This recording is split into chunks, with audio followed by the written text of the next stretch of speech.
everybody. Welcome to another episode of What a Hell of a Way to Die. It's Francis and Nate.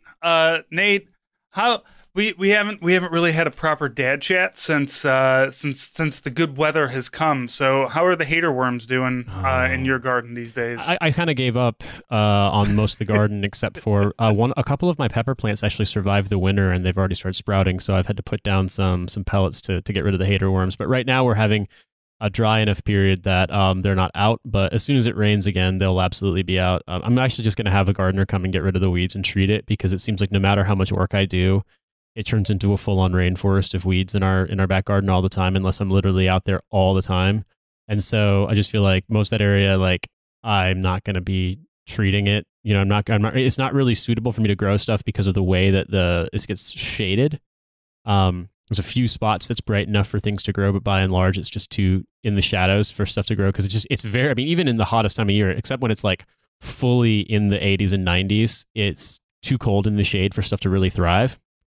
So what I am growing is basically in one area of a raised bed, and then also I have like plant pots I can move. But my neighbors are doing renovations, and so I let them store a bunch of their planting pots in our garden. And so once they are done and they can move them back out, I'm going to have a gardener come through and just like fully get rid of shit and treat it, because I just don't have the time right now, and it's not necessarily the most rewarding thing in the world, because it's just like constantly pulling weeds and constantly having them come back. And then also, as soon as the weeds are clear and the dirt's visible, then it becomes the cat shit paradise for all the idiot neighbor cats.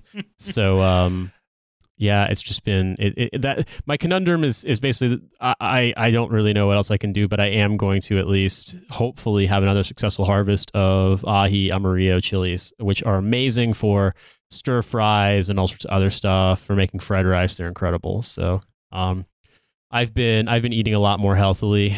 Hilariously, since I started eating healthily, I've lost like 14 pounds. Look at you. And in about 2 months, yeah. So it's been pretty crazy. And I've just like, more than anything else, so even if there wasn't like weight loss, I just feel better. So on one hand, like, I'm not cooking as many extravagant meals, because I'm just sort of like, with me and Cynthia's schedules, it's easier for us with the sort of eating healthier. It's easy to just have a sort of set kind of thing that we typically have for breakfast, for lunch, etc.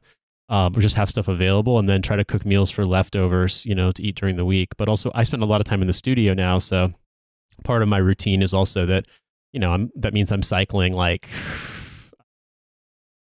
well, let me do the math, probably about 45, 47 miles a week, getting to and from the studio.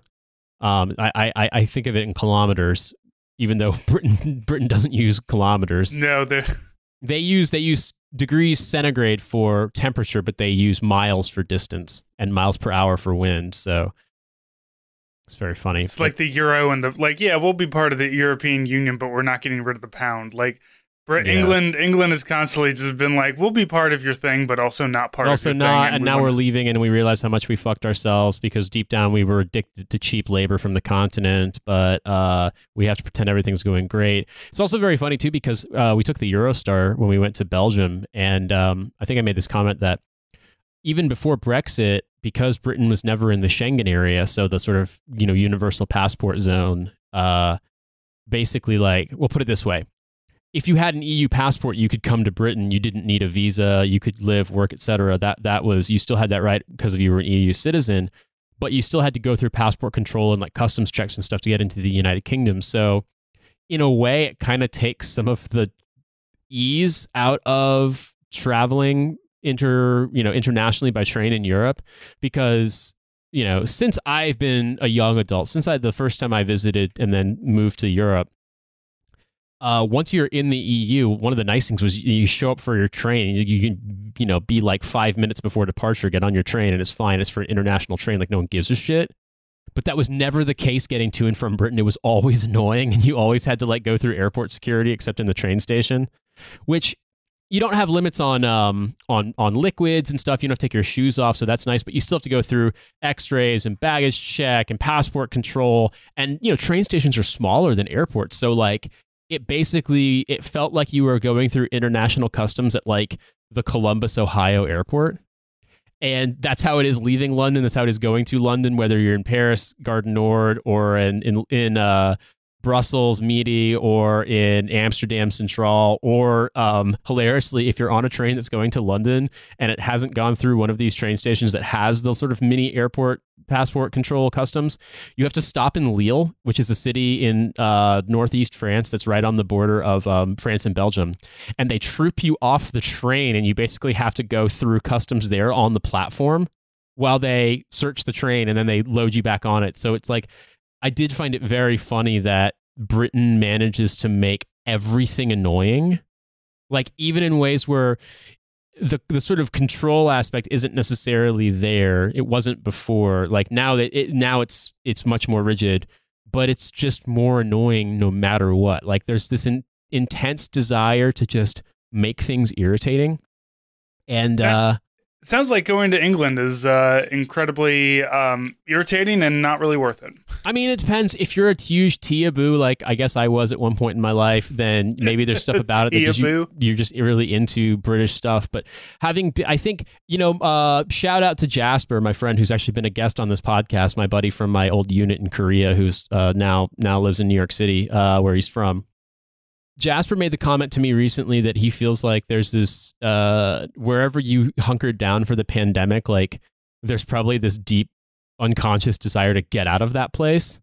And certainly people he knows and himself in New York have felt this way.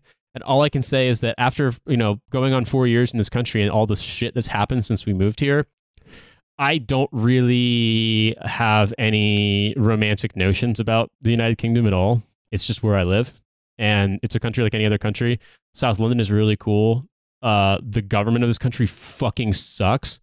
And I think you do get that, like, I've got to escape, and maybe somebody, and like nobody else is really doing it any better. But like also, I mean, I'm from St. Louis, so I have absolutely no problem staying here. But I know you've moved around a lot, so it's not, mentally moving somewhere else, uprooting is not, I guess, I'm not trying to psychoanalyze No, anybody. but that's all I ever did as a little kid. I mean, from the time I was...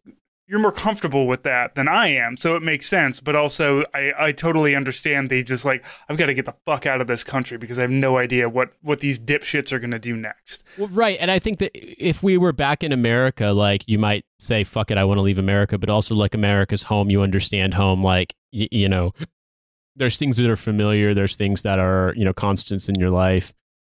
In my case, not really, but also not really, because if I ever had to deal with Grand Central Station, I think I would lose my goddamn mind, because I've never been just like that's in it. Like going, I like to travel in the Midwest because like it's different enough that like things kind of look different. But as soon as you hit a coastal city, as soon as I get on the opposite side of either the Rockies or the Appalachians, I'm completely lost. Completely different countries to me. I mean, sure, they mostly speak the same language and they take my money, but no idea where anything is. Don't know where the places I'm going to get stabbed are. Like, those are important questions to a St. Louisan. Where can I get food? Where am I not going to get stabbed? Two things that I need to know, and I don't know those things in Philadelphia.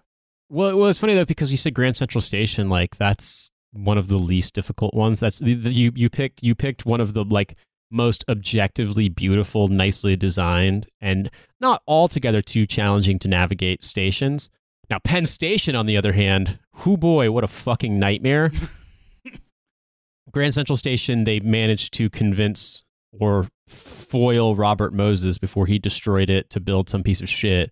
So you have this sort of like turn of the century, beautiful high arch building, grand halls and stuff like that.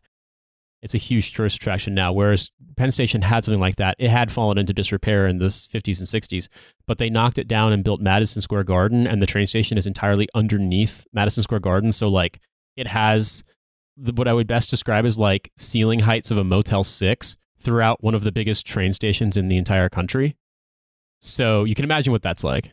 It sucks. I don't want to imagine what it's like. But then again, also, like, what we're describing is, like, parts of the country that have decent infrastructure for travel, which the Midwest just does not. It does not. I mean, I was thinking about this in talking to friends about, taking buses, taking trains, being able to get around places. Like Cynthia, they didn't have, I mean, Amtrak was kind of out of their price range, but when she was a teenager, she and her friends could take the bus to New York if they wanted to, or the bus to Boston. And now in Providence, Greater Providence, you can actually take Boston commuter rail into into the city of Boston from Rhode Island. So they had those options. Whereas like Indianapolis has a train that goes to Chicago, I think a couple times a week, but like it's really expensive and it's slow, and it's just it's not like a thing you could make a day trip of. I want to say it takes like 6 hours at a minimum to get from Indy to Chicago by train. So like that's not really a day trip for a teenager. Also, the town that I'm from just has no public transit.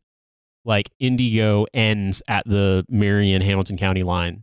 So if you wanted to catch a bus into Indianapolis, you would have to basically find a way to get to what's already the city of Indianapolis in Marion County. You'd have to get south of 96th Street before you could catch a bus to get anywhere in Indianapolis. Like, I think, White Flight suburb by design has no public transit. There's an Amtrak, like my wife and I occasionally talk about doing this one because there's it's called the Missouri River Runner, and it's a Amtrak that just goes from St. Louis to Kansas City. And you hit like Jeff City, Herman, Missouri, Washington, and like we like Washington, Missouri is really nice. It's like it sits right on the Missouri River. It's got some really nice like outdoor bars that you can sit and watch barge traffic. And as Riverside Midwesterners, that's my thing. You listen to Carrie speak wistfully about the ocean because he grew up in Boston. He was a coastie. I'm a river guy because I've always grown up near a river. But like goddamn, like every time we think about doing it, it's like, all right, we don't want to wake up that early. We don't want to do there's just so many different things that like when you have like a 6 or 7 year old, it like just becomes very difficult. And one of these days we're going to actually do it. But then again, like once you get there, it's just like, fuck, man, I need a car wherever I'm at in the Midwest because like St. Louis to Kansas City, there's no decent public transportation in either one of these places. You can get an Uber, I guess. But like when it comes down to it, I would rather just I grew up doing, road trips all the time. So I'm much more used to having a car with me, even though I know that it's terrible and gas prices are garbage. And, my child is at that perfect age to do a train ride. So I don't know, maybe eventually we'll finally get around to it. But I don't know. It's just, transportation in the Midwest, man. It's just not. I mean, I want to say Cynthia told me that she actually took the train when she was staying for a little while with her friend in La Crosse, Wisconsin. She took the train from La Crosse all the way back to Rhode Island or to Boston and then subsequently to Rhode Island. And that took fucking forever. And she said that like within 30 minutes of after like the 24-hour train ride, within like the last 30 minutes before they were supposed to arrive at Boston South, a kid tried to race the train with a dirt bike and got hit by the train and killed.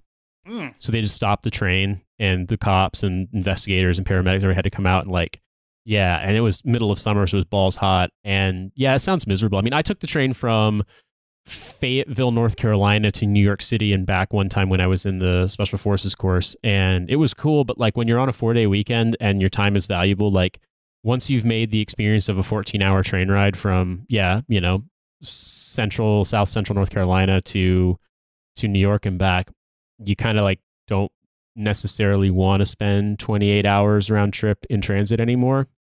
I don't know. I say that though, but I'm Cynthia's going to be for work is going to be in Geneva for 2 weeks at the end of this month. So I'm going to take the train down to spend a weekend with her in Geneva. So we'll see. That's about 7 hours. It's about 2 hours from London to Paris. And then you got to take a commuter train 2 stops to a different station in like the city of Paris. And then it's I think a 4-ish hour train from Paris to Geneva. And then, you also lose an hour because of the time zone change. So we'll see. Yeah, and I mean that is one of the big things that I'm very jealous about Europe about is just we have a lot of different states that are all kind of smashed next to each other, and certainly like depending on the city, the state, everybody has their own like culture and heritage, but like no state's culture is any older than like 250 years. But like Europe, you get on a train and you can be in like, they fought fucking, a bunch of Normans died here 1,000 years ago, or look at this shit that was built in like year 800. Like it doesn't exist. Well, I'm not gonna say that it doesn't exist. It does kind of exist. We do have mounds. Well, yeah, I mean, there were some buildings in New Mexico that were built by Pueblo and Navajo Indians that are still around, right, that are like built in the 1000 AD, 1100 AD. But Yeah, I mean, our American culture is pretty homogenous compared to Europe, and I would also say the thing that really surprised me more than anything else is like, on one hand, I love to shit on Britain. Everybody knows that, and it's fun. It's very funny to me that the only, like, in terms of modern classification of high speed rail, the only high speed rail line in Britain is the train that takes you out of Britain. But I'll also say that the regular mainline trains in the UK that run like 125, 140 miles an hour are pretty much faster than any train in America besides the Acela. And the Acela doesn't actually travel that fast the entire way. It's just there's a big straight shot north of Connecticut and south of Boston where it's just like nothing but flat turf, like lawn turf farms in Rhode Island, and it can actually get up to speed there.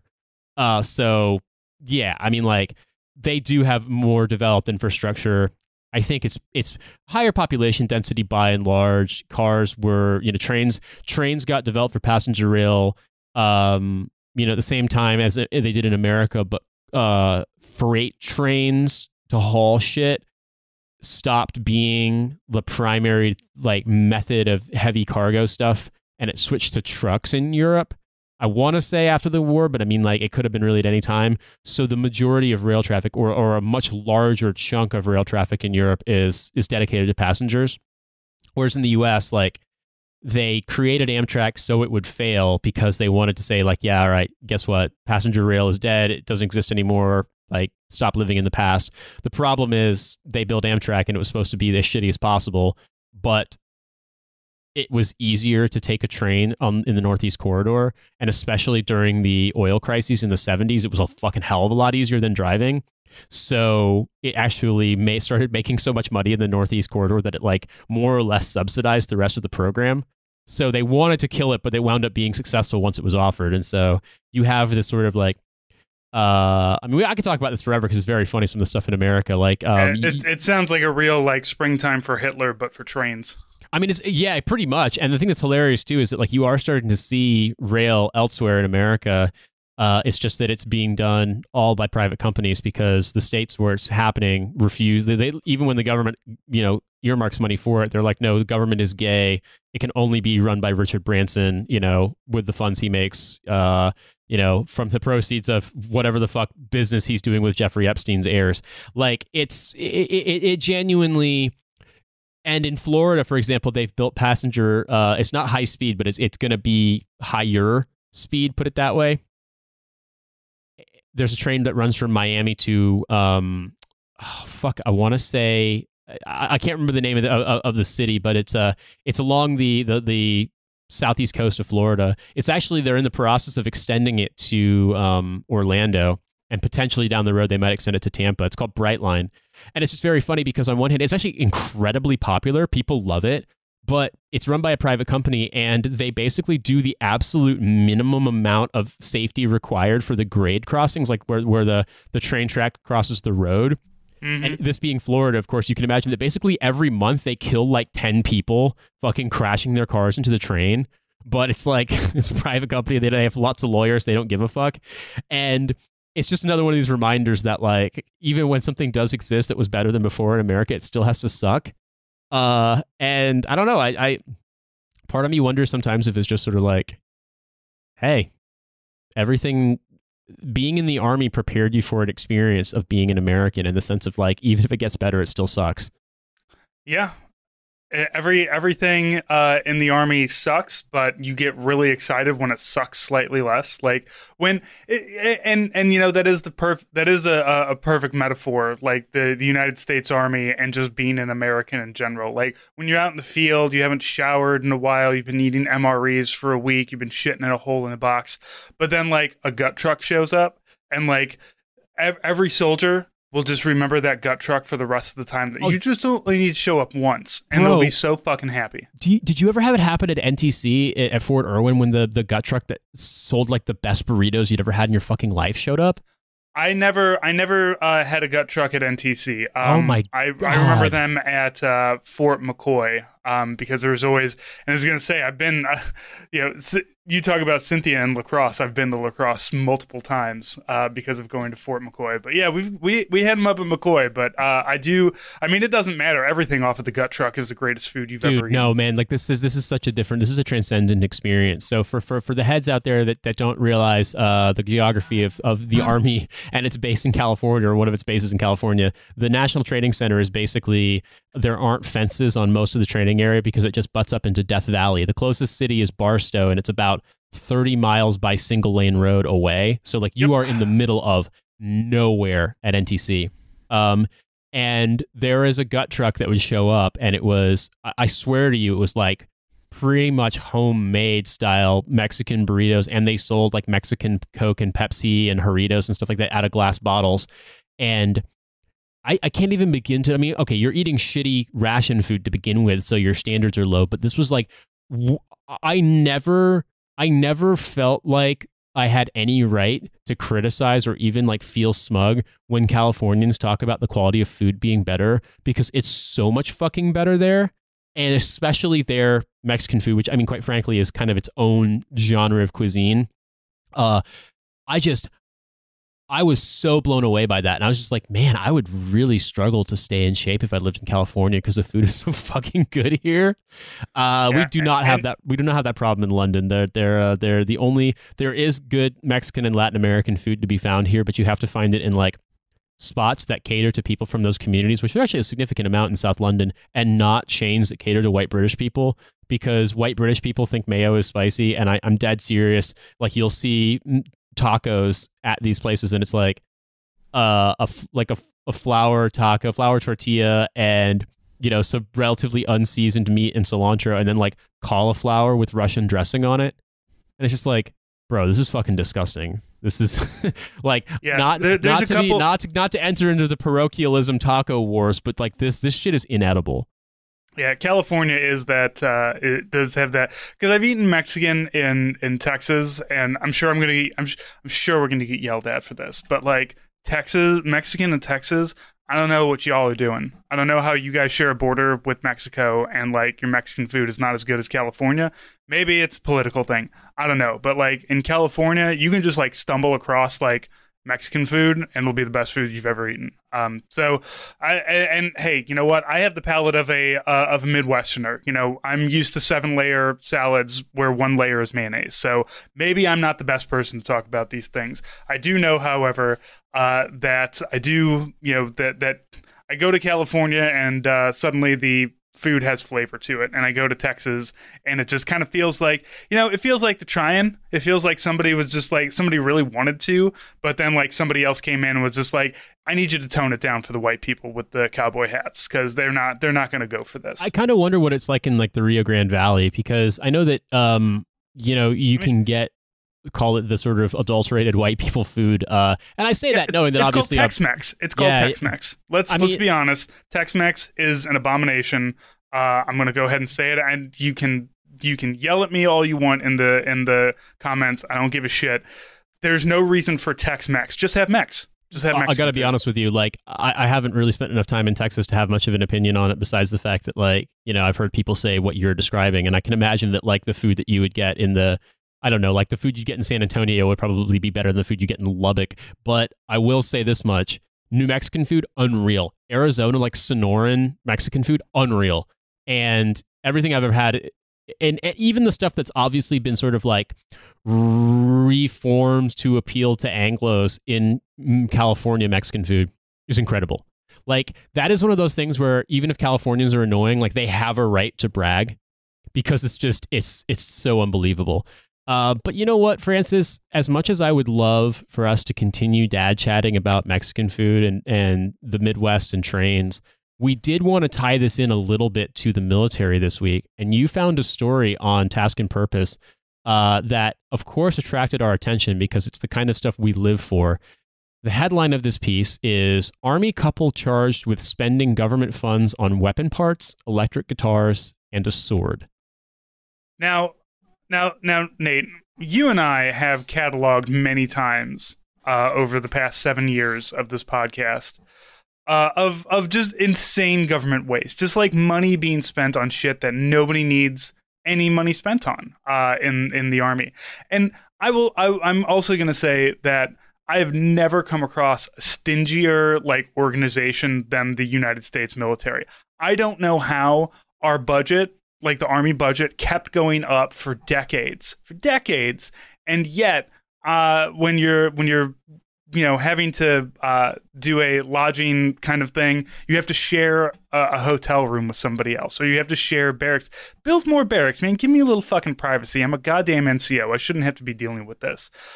So when I see people trying to like kind of stick it back to them, like friend of the show, Duncan Hunter, former Representative Duncan Hunter, who bought an airline, who bought a seat on a flight for a fucking rabbit. That is true. That's the kind of shit, like, fuck him for, like, cheating on his wife and having mistresses all over the place and just being a general piece of shit. But, like, the spending campaign funds on Steam games is very funny. So, thumbs up to that. I think I've told this story before and I can never remember, but prior to, say, 2010, like prior to 2008 and the economic downturn, really, you could get away with a lot more with some of the scams that were fully legal. For example, a do-it-yourself move. I knew a guy, and I won't name names, but respect to him for making it work. My friend bought a Toyota Tacoma, the kind that now if people would be offering you 20 grand cash on the street for, because people apparently really, really want the old Tacomas. He bought it wasn't new, but it was like late model. He got a car, a car loan and a car payment. I want to say he spent this was in 2006, 2007. He got one for about, I want to say like $14,000-$15,000, but it may have been closer to 20,000 because I think 14 or 15 would still have been pretty cheap for one. So he had a car loan and he bought a trailer used off Craigslist in Georgia. Probably spent $2,000 on that. He then got it weighed empty and then weighed full for his trip to Alaska because he had to drive all the way from Fort Benning to Anchorage, Alaska, where he was getting stationed. He filled it up with all his household goods, 2 motorcycles, and every bit of gym equipment he could buy from Goodwill all around Columbus, Georgia, and huge fucking like 5-gallon, 10-gallon, 20-gallon containers full of water. He weighed this thing absolutely down to the fucking the plate limit on this trailer, then drove it all the way up the Alcan, got to Anchorage, and sold what he could. I think he sold one of the motorcycles. He sold the gym equipment, got rid of the shit he didn't need. Some of it he just donated. And then when he got his Diddy payment, he made so much money off moving it himself that he was able to completely pay off the truck and the trailer and still have cash left over. And I remember I was like, you fucking gamed the Army in such a brilliant way. Like, because in the grand scheme of things, $25,000 is not that much money to the military that, like you said, as we've talked about before, spends billions of dollars on boats that break when they get wet. Or, for example, sends an entire battalion of soldiers a camera that tells you where you're getting shot at from as long as you stand perfectly still when you're getting shot at. Like, it's scamming the Army is a tried and true thing. And also, like you said, the Army is stingy. I saw the Army try to give a soldier a statement of charges for a laptop that didn't work, and its fair use or fair cost on the market would be about $60, and they were going to hit him with a statement of charges for the full sticker price of the laptop when it was new, which was about $2,100, which to like a PFC that's easily 75% of their take-home pay, even while deployed. Like, fucking insane. Yeah, so that's an insane amount of money for computer. Like, look, for a $75 computer that fundamentally does not turn on. I have one time been given a good computer by the Army, and it was a Mac. So I've never seen anyone get a Mac from the Army. So look at you, all fancy and shit. Hey, PAO, for a brief moment in time, in like from 2008 until like 2000, and I'm gonna say 12. Our print kits had a Mac with them. That stopped very quickly. Before that, we had this computer called One Beyonds.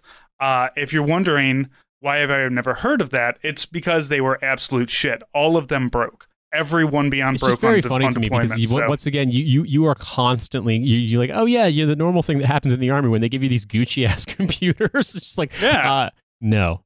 We had Dell Inspirons and they sucked. No, that's normal. That is what I was used to. And the thing is they stopped giving us Macs because Macs do not work with any like military anything else. No, they don't at all. And so they're just like, getting, oh shit. Just getting a common access card reader for a Mac was almost impossible. Getting it to recognize certificates was almost impossible. Yeah, it's a challenge. And I want to say that the government actually tried to requisition Macs. They told Mac or Apple they had to like make it work with their systems, and Apple took one look at them and was like, no, we don't want this contract. Yeah, they're like, you guys got Windows, you can do that. So with that in mind, with all of our discussion of how lovingly we appreciate scamming the military, but also how much you have to know what battles you can win and which ones you're destined to lose, let's read this story. Once again, a soldier has been accused of treating himself to everything the government supply chain has to offer. Christopher Hammond, a Chief Warrant Officer 3 assigned to 3rd Special Forces Group's Group Support Battalion at Fort Bragg, North Carolina, was charged with requesting parts and equipment through the Defense Logistics Agency, either for personal use or for illegal sales to civilian buyers, according to an indictment unsealed this week. The indictment details almost $1.9 million in illegal wire transfers to a separate bank account Hammond kept, with much of the money then dispersed into investment accounts with Charles Schwab and Robinhood. Also charged in the indictment was Hammond's wife, Major Heather Hammond, an ROTC instructor at Campbell University in North Carolina. She is accused of aiding in her husband's schemes and helping set up investment accounts to transfer. The indictment was filed last month in the United States District Court for the Eastern District of North Carolina and unsealed last Monday after both Hammonds turned themselves into law enforcement, according to the Justice Department and Army officials. According to prosecutors, Hammond committed the thefts between December 2018 and April 2022. As an armament systems maintenance warrant officer, Hammond was responsible for small arms repair and maintenance for his unit, which gave him access to the DLA's vast array of parts and equipment. Hammond used his unit's Department of Defense activity address code, a 6-digit code unique to each military unit, to place the orders for various weapons parts such as lower and upper receivers, gun barrels, gun bolts, firing pins, magazines, fixed sights, scopes, gun cases, holsters, and other gun parts, according to the indictment. Hammond also requests. I do need to point out that like it's all fun and games, but like he's probably ordering like full auto stuff that don't know what he was going to do with all those things, because he certainly wasn't ordering them for his unit. And the M4A1s are full automatic rifles, so not great. Yeah, so it says Hammond also requested and received other items, including electric guitars, bayonets, swords and scabbards, various tools, lathes, milling machines, welding equipment, gym equipment, night vision goggles, and all-terrain vehicles. Hammond then either kept the equipment or sold it to civilian buyers, depositing the money, $1,868,606 in total, first into a USAA bank checking account and then into various investment accounts. At least one of those, according to the indictment, was opened by Heather Hammond. One of the charges against Hammond describes his interactions with a civilian referred to as MS. On April 22nd, 2021, Hammond sent an email to the DLA confirming delivery of 50 weapon scopes and cases, writing that unit is requesting them for deployment. From April 28th to July 28th, MS then sent Hammond 35 wires, totaling approximately $485,951. In June 2021, MS sent 26 of the 50 items Hammond had ordered to the manufacturer for repair, even though they were still under government warranty. A month later, on July 26, Hammond sent an email to the parts manufacturer saying, "I had one of my units that was out conducting training give a contractor a bunch of Leopold optics in return for service. A company employee is holding them up for service. Can you get this resolved for me, as I am out of the country with no access to military email?" Hammond faces 5 charges of embezzlement and theft of government property, wire fraud, and money laundering. His wife faces 1 charge of aiding and abetting in her husband's activities. This also isn't the first time that 3rd Special Forces Group has seen its property books raided to illegal sale on the civilian market. In 2020, Brian Craig Allen, formerly a property book officer and chief warrant officer with the 4th Battalion, 3rd Special Forces Group, was sentenced to 25 months in prison for stealing 43 ANPSQ-20 night vision devices. Crime, once again, doesn't pay. All right, Nate, well, if you get caught. First off, I'm going to say kudos to somebody in the Special Forces Group not murdering or raping somebody. You know, hey, for once, the crime they're showing up in the headlines for is something related to stealing and not, like violent crime, sexual assault, and/or importation of cocaine. Right. Now, who knows? Maybe there's a bunch of cocaine that was stored inside of the gun parts that he was selling. He's just like, no, I needed to order these guns so I could sell them to Los Zetas. They pay really good rates.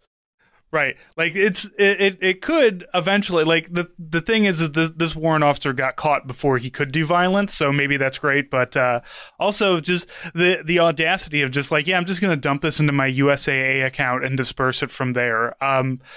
Look, this is a warrant officer. He should know better. Like, I would assume that every, like, you know, CW3 and above, like, automatically gets an offshore account open for them to start embezzling money through. Look, man, I got to be honest with you. Like, I can only speak from limited experience for the time when I was in Central America, but I'm not saying this is all of them, but I feel as though if we have any listeners who are current or former Green Berets, they will at least understand where I'm coming from, that there is a type of guy who gets a job working in support of a special forces unit, thus is the Maroon Beret guy in a Green Beret unit, you know, support guys, especially junior soldiers, but this also applies to NCOs and warrants, who then decides that they are fucking James Bond, Jason Bourne, and they do incredibly stupid shit, forgetting that they are still regular army. The wall of silence will probably not protect them. And also, like, just because there's perhaps a looser culture of this sort of thing as regards budgets and equipment in units that get, you know, USASOC funds, doesn't mean that you won't get hemmed up, because they still have to do reconciliation where they, you know, run through the property book, has to run through like all the orders that are made against that unit code. And like, you're gonna raise flags when it doesn't line up with like what kits actually been taken to theater or to training, like, you know, what units are currently deployed. Like, it's gonna look shady, and it, you know, you can make shit up if you want, but like, people aren't gonna lie to save you when you're clearly fucking running fraud. So if you want to run fraud, you got to set your sights a little smaller than this. You got to especially steal stuff that is going to be consumable, expendable items, stuff that, you know, can be ordered, but it isn't going to be accountable. It doesn't have to be kept. Like if you lose it, you know, you can do just like a loss statement, but there's no monetary value attached to it.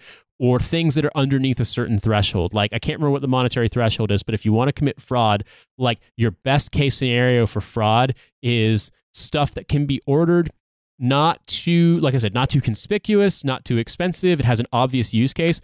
I would say I never committed fraud, but if I were to have wanted to commit fraud, the best kind of fraud I think you could commit would be when you were mass ordering stuff for deployments. If there are valuable items in the basic issue items for civilian purchase things that aren't going to be documented. I think I gave you the example before of how, like, they bought something from a contractor for like a battalion's worth of some fucking kit, and there were like 500 Pelican cases that were just more or less unaccountable. And each one of those you could sell for, you know, $70, $80, $90. I think my cousin I think this is something that he told me. He was infantry way back in the day, and did a deployment, and then during he did you know, his 4 or 6 years or whatever, and got out. But after his deployment, he said that he was in charge of like taking all of the stuff that the battalion had and like destroying it, because they're like, we need to get rid of all this stuff because we're ordering like updated stuff, right? But, you know, which is normal, get rid of the old stuff so we can get new stuff and, you know, bilk the army for more money. But as it turned, like, he was talking like sleep systems, like full, and like when I say sleep system, you think about it as a sleeping bag, but an army sleep system is phenomenal. It will keep you warm no matter what. It's got different layers. It's got a thing you can do for waterproofing and everything. It's fantastic. I kept one myself because, look, it's just something I wouldn't want to give up. And he was like, yeah, they wanted me to take like 100 of these things to an incinerator and burn them. So he's like, well, fuck that, and then took them all to a military surplus store and sold them. And, you know, and that's the kind of fraud that is okay, because these things were going to get destroyed anyway. You know, as you said, you have to set your sights low, because he maybe got like $50 a pop for that. You walk out of there with like maybe a couple grand. That's a great amount of fraud. That's something that nobody is going to see. And also, they're not serialized. You know, and like also weapons if it's cash, like, yeah, it's not traceable. and weapons parts are serialized, and a lot of like a lot of these things. Some of them are, some of them aren't. But like that's going to be stuff. I mean, it's been a long time, but those kind of parts are things that are definitely going to be like on record. And if you're like, oh yeah, we had to replace, some part to a weapon. We have to replace like a faulty barrel. We have to replace like, a faulty bolt group. Okay, great. But if all of a sudden you're like, oh yeah, I had to replace 150 bolt groups and, 75 lower receivers and just all this stuff, it's going to be, unless you had some kind of catastrophic thing that's been documented, like that is going to raise eyebrows if anyone is looking. And they do periodically look at it. Like I support your cousin's commitment to throw nothing away day in terms of monetizing the incredible waste of the U.S. military. But I would also say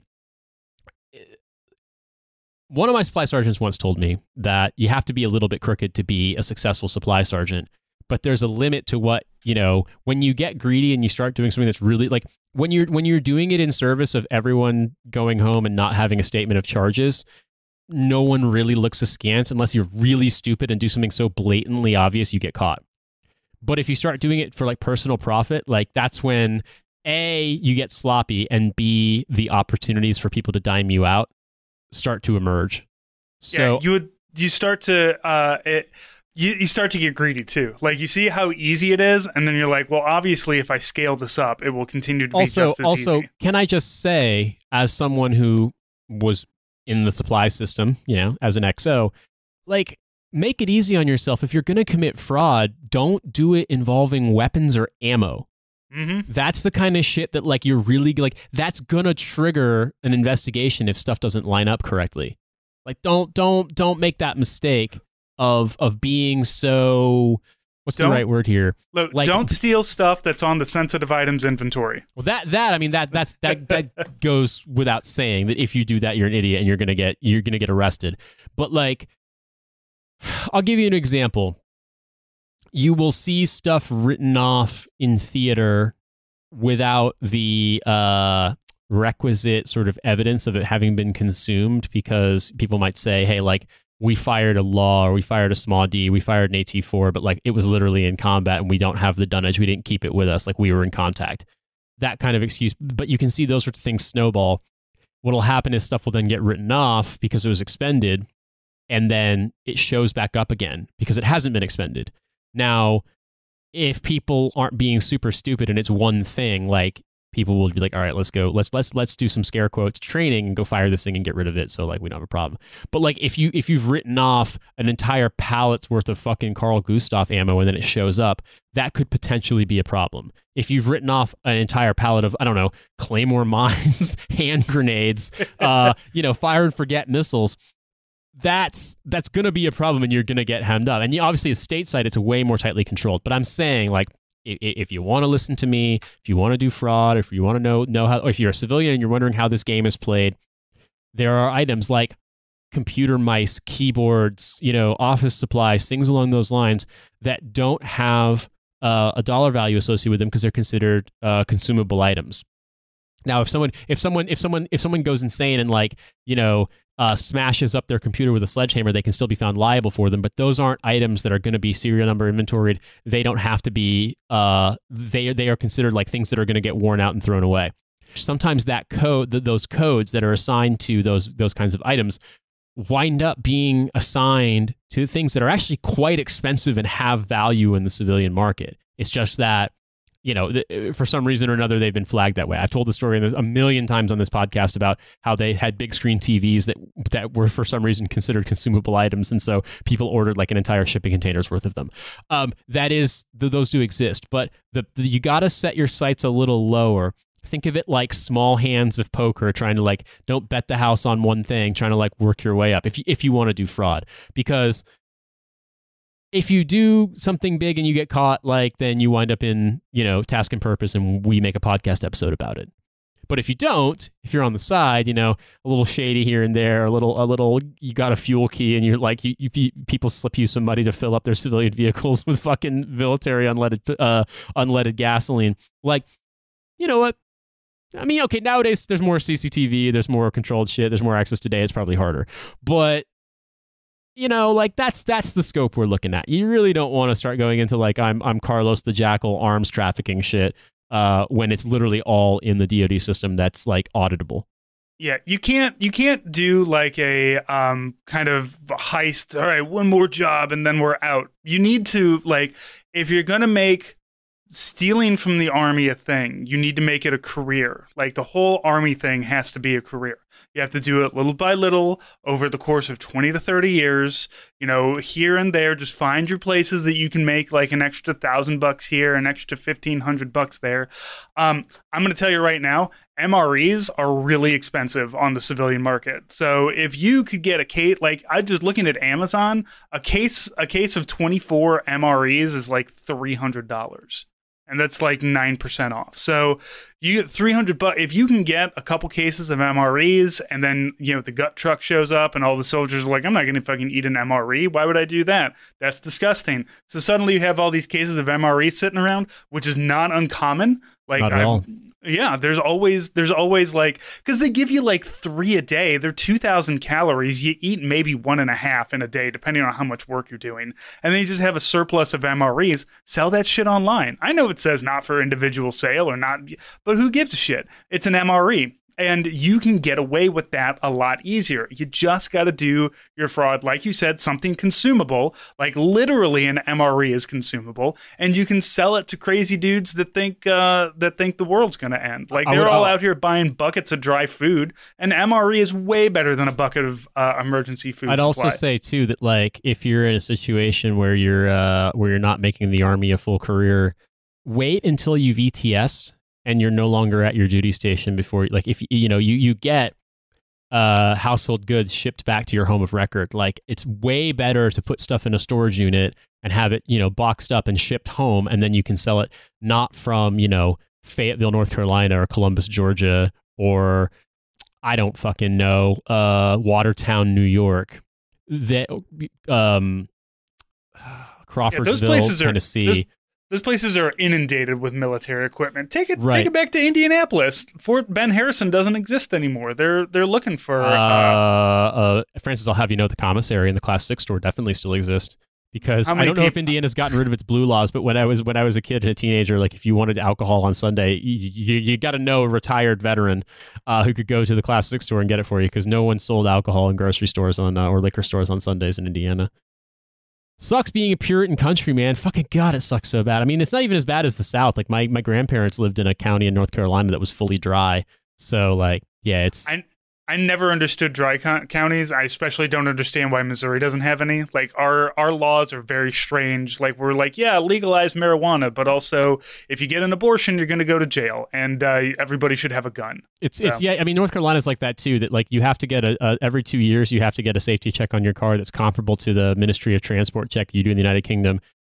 But also, it's an insanely Republican state that's like gerrymandered to fuck. But also, like, if you want to buy liquor in North Carolina, you have to basically go to, like, what the Department of Motor Vehicles, but for alcohol. You have to go to a government-run alcohol store.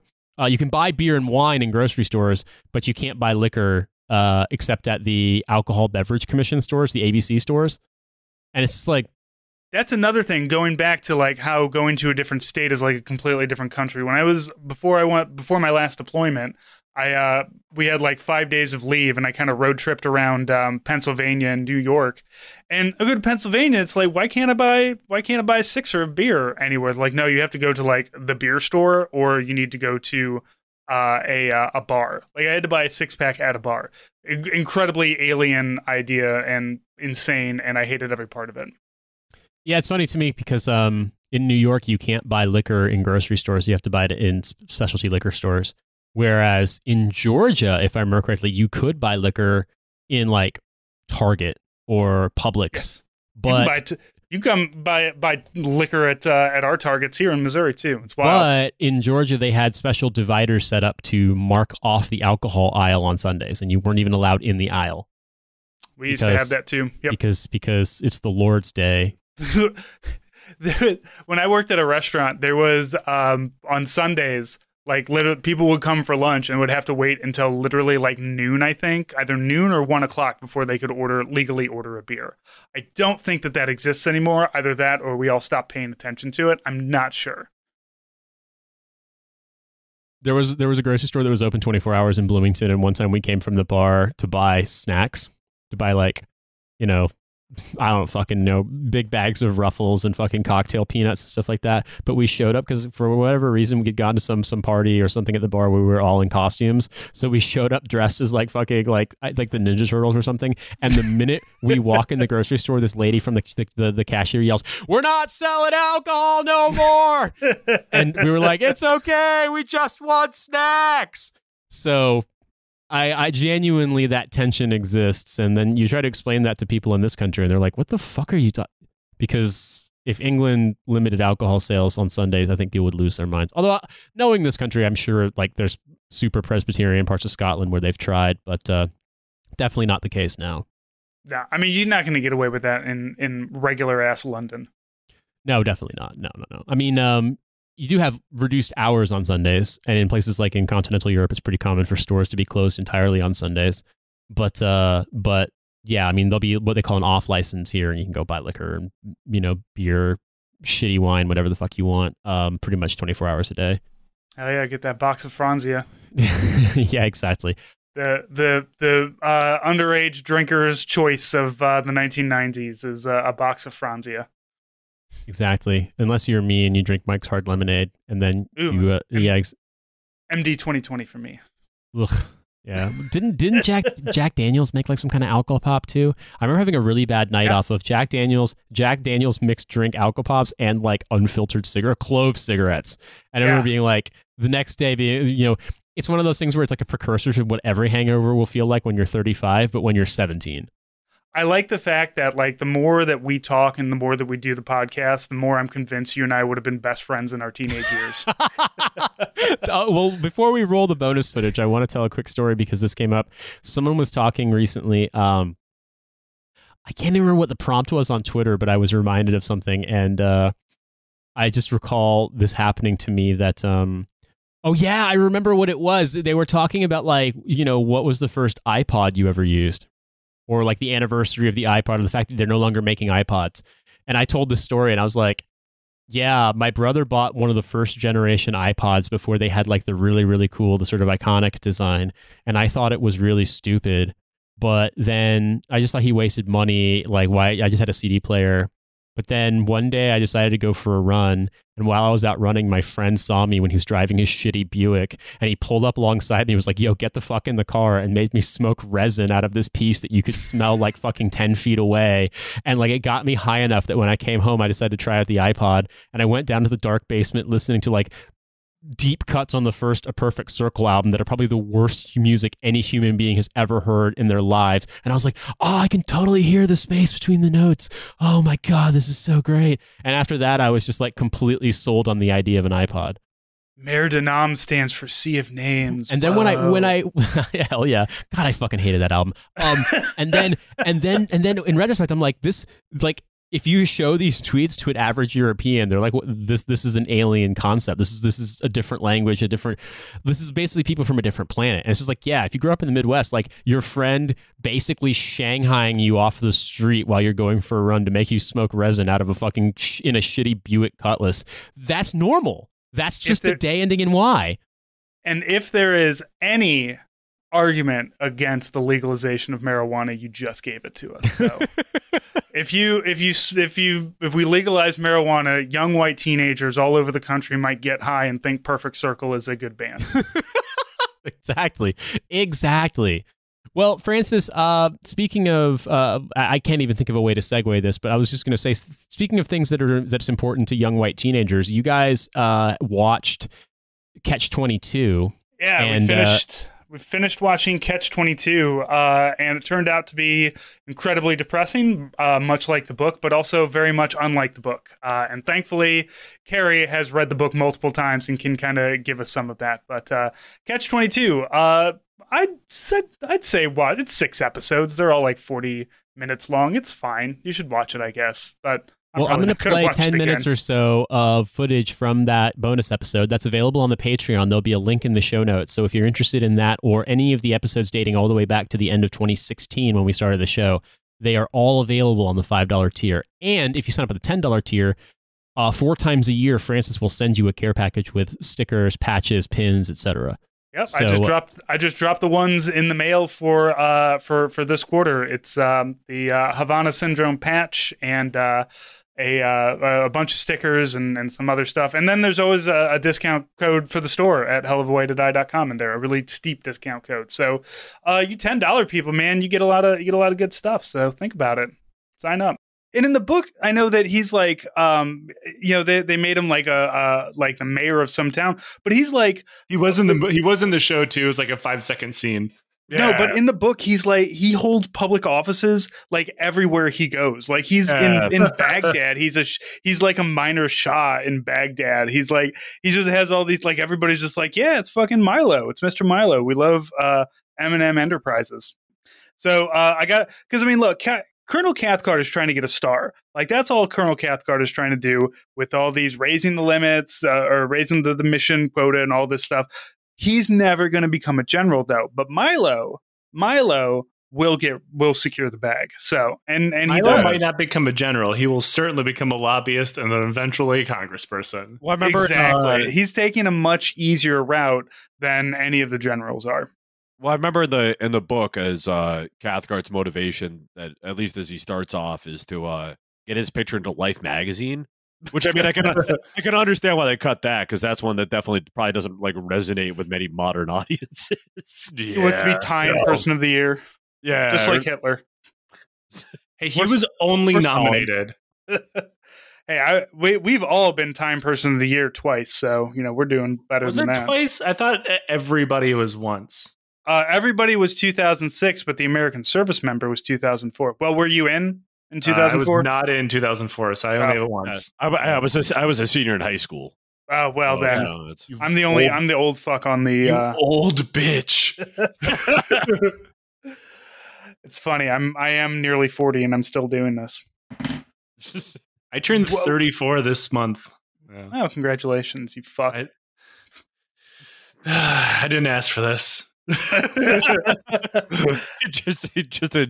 Just all of us just kind of like sighing and looking in the middle distance and just praying for death. Hey, you know what? My father turned 81 the other day, and he and I were talking about, it was like, hey, I'm almost 40 and I feel fine. He's like, I'm 81 and I feel fine too, and I can still remember stuff. So, things. Hey, look, I know that the world's going to shit in a lot of different ways, but smoke some weed, you'll be fine.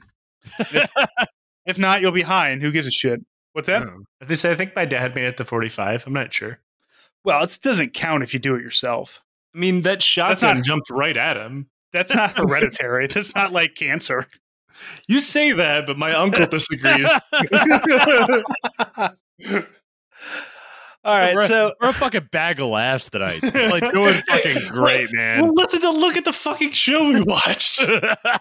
This is some lighthearted banter for a show that has like multiple descents into madness and murder and rape and but covering shit up. To be fair, that's also in Rome. Just Rome managed to handle it a lot funnier.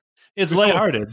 Yeah, it's lighthearted when Pullo rapes and murders a person. We need a guy's expositionist. I think that's really what the issue is. The problem is we don't have a Titus or a Varenus on this show. There's no like filter for it to go through because we're seeing it all through Yossarian, who's fucking nuts. Yeah, and keeps getting people killed through his own stupidity. It's a problem. Yeah, it's becoming a thing.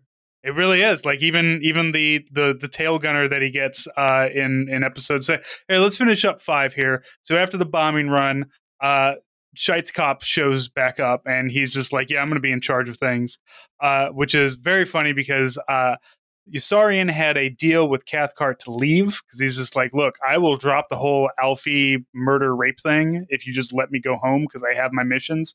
And Scheitz shows up and he's like, nope, fuck you. You're going to stay. That's not what the missions are. And then ends the episode with, by the way, my wife says hello. So you can kind of tell at that point, Yossarian is basically fucked, and not in a good way. Yeah. Well, I want to say part of like the book too is that like Schweizkopf doesn't actually ever know that his wife fucked Yossarian. Yeah, like that. Just he finally lets it drop right then. It's like, my wife says hi. Yeah, like I don't think he ever. He's portrayed as like a little bit less of a like a knowing shithead in the book, and a little bit more of just kind of like an oblivious army shithead. Yeah, he's very concerned about the parade field. Yeah. And doing marching, and does not care about it. Like Yossarian in the book, Yossarian isn't even the only guy that she's banging. She's like banging half the fleet behind him, behind his back. Well, I mean, they do say. I think in episode 6, she does say like I'm not even going to remember you. Yeah, or something. Like, which I mean, I feel like implies essentially the same thing. Also, this is when Yossarian finally gets shot down and catches some shrapnel to the balls. Right between the balls in the sack. So that ended up happening or didn't get out. I'm trying to think. Okay, so this is where he's at the Italian villa. Is beginning of season 6 or episode 6, right? Yeah. Okay. Yeah. Because he's like walking. You see him doing his fucking hoop walk down because his balls are bleeding. Everyone does. Yeah. Yeah, I mean, can't imagine any way that I would be walking after catching shrapnel to my nutsack. He gets picked up by this Italian family, and they take care of him. They stitch him up. He starts to fall in love with another pretty girl, as Yossarian is wont to do, which I think happens in the book too. He's just always falling in love with some random girl that he sees. Yeah, the term "falling in love" is quite steep when he just sees someone that's hot. Yeah, he sees somebody that's hot, and he's just like, "That's it. This is my life now." And once again, I think this whole thing is also just invented, right? Though, because I don't remember this from the book at all. I couldn't tell you. I don't remember it either. It would have to be invented, right? Because if he didn't get wounded this way, he wouldn't have recovered that way. And he does get wounded that way in the book, but it's just kind of it's not like a central event. He just kind of it's a thing that happens because and it's fairly earlier on. He gets wounded. And he says that, it explodes all his papers. It's like a snow globe in the bombardier, little bubble. And then the big scene there is that Arfie, waddles into his into the same bombardier bubble that he's in, and keeps asking him what's wrong. He keeps saying Arfie, my balls, they fucking shot off my balls. And then passes out. And Arfie just keeps poking at him with his pipe, and then he just passes out and then wakes up in the hospital. But there's no Italian. It's not a turning point of his life. There's no Italian village turning interlude. Point Italy. I think didn't fucking Steve Bannon tried to build that.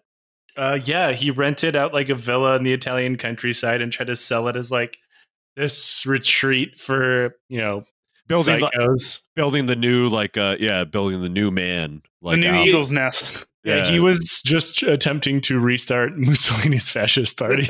Yeah. And Italy's just dude, he was literally here. Go do that somewhere else. I think they did that in Hungary. Not paying.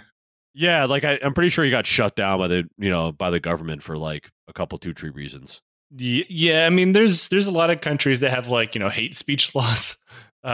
They can trip some people up when they're used to America, where you can do whatever the fuck you want. Yeah, when you go to America and you can say anything that you want, and then you go to England and they're like, whoop, nope, can't do that. You're going to jail. You can be Steve Bannon and have your entire career in America and get banned from various different countries. Yeah, it's you can go to America, you can go to Hungary, and you can go to Liechtenstein, and that's it.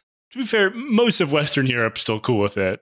Yeah, I probably could do well in Portugal or Spain too. I'm sure.